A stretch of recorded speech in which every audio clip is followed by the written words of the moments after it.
Margaretha Geertruida Zell was born on August 7, 1876 in Leeuwarden, Netherlands. She was the daughter of a successful hatmaker and grew up in a relatively affluent household. However, her early life took a turn when her father went bankrupt, leading to a strained family dynamic. At 15, she left home to pursue her education in a boarding school, where she was described as spirited and somewhat rebellious.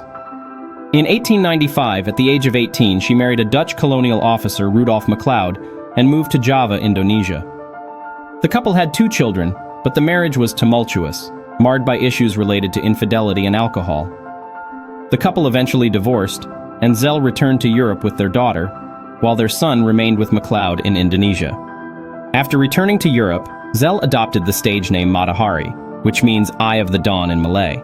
She began performing as an exotic dancer in Paris, where she quickly gained notoriety for her provocative acts that blended elements of Eastern and Western cultures. Her performances often involved intricate costumes and storytelling, capturing the imaginations of audiences. Matahari's allure was amplified by her personal life. She mingled with high society, including military officers, artists, and politicians. She became a courtesan, engaging in relationships with wealthy men who funded her lavish lifestyle. Her fame soared, and she became a symbol of eroticism and sensuality during the Belle Époque era.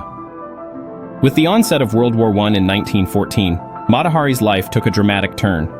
The war created an environment of suspicion and paranoia, especially regarding foreign nationals. Despite her previous fame, she found herself increasingly isolated. Her relationships with military officers and her exotic background drew the attention of intelligence agencies. In 1916, Matahari was arrested by French authorities on charges of espionage. The evidence against her was circumstantial, primarily based on her associations with German officers and her admission during interrogation that she had accepted money to act as a spy. However, many historians argue that she was not a significant player in espionage and was instead used as a scapegoat to distract from military failures.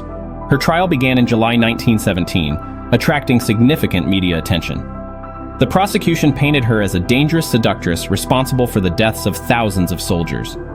Despite her defense arguing that she was merely a dancer and not a spy, the court found her guilty.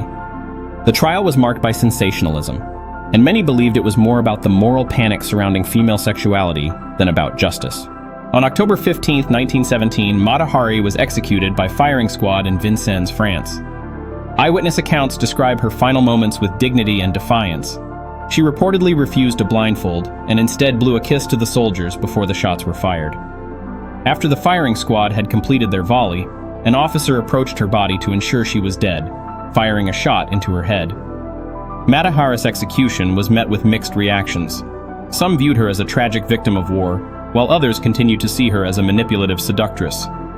Over the years, her story has been romanticized in literature, film, and art, contributing to her enduring legacy as a femme fatale. Her life raises questions about the roles of women in wartime, the complexities of fame, and how history often remembers figures based on societal narratives rather than the truth. Today, Matahari remains an iconic figure, emblematic of the intersection of art, espionage, and the enigmatic nature of identity. In conclusion, Matahari's life is a rich tapestry of tragedy, intrigue, and cultural commentary, reflecting the broader themes of gender, power, and the often brutal realities of historical events.